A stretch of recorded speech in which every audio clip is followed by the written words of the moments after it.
खबर शामिल करते हैं जंग से। रिपोर्ट राना शहबाज अजीज। डीपीओ जंग कैप्टन रिटायर बिलाल इफ्तिखार कियानी शहरियों की दादरसी के लिए मुतहरक। सैटेलाइट टाउन गोल मस्जिद में खुली कचहरी। डीपीओ ने मुतअद्दिद शहरियों के मसाइल सुनकर इनके फौरी हल के लिए मौके पर अहकामात जारी किए। डीपीओ का कहना था कि खुली कचहरी का मकसद न सिर्फ शहरियों की तहरीर पर उनके मामलात को हल करना है, बल्कि इंसदादे जराइम के लिए कम्यूनिटी पुलिसिंग को फ़रोग़ देना है। सिपाह की इस्लाह और अवाम की फलाह मेरी अवलीन तरजीह है। सिफारिश और मसलिहत को कानून और इंसाफ पर तरजीह देने वाले को जवाबदेही के कटहरे में खड़ा किया जाएगा। पुलिस अफसरान को हिदायत जारी करते हुए डीपीओ का कहना था कि बेकस, बेसहारा और मजलूम लोगों के मसाइल उलझाने की बजाय इन्हें बरवक्त हल करें।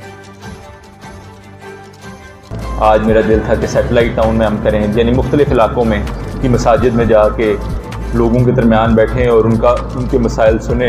मेरी तमाम टीम, DSP साहब, SHO साहब, कुछ तफ्तीशी जो है वो इधर मौजूद हैं, और किसी बंदे का किसी किस्म का कोई मसला हो, पुलिस से रिलेटेड, एडमिनिस्ट्रेशन से रिलेटेड नहीं, पुलिस से रिलेटेड किसी का मसला हो तो वो हमें बताया।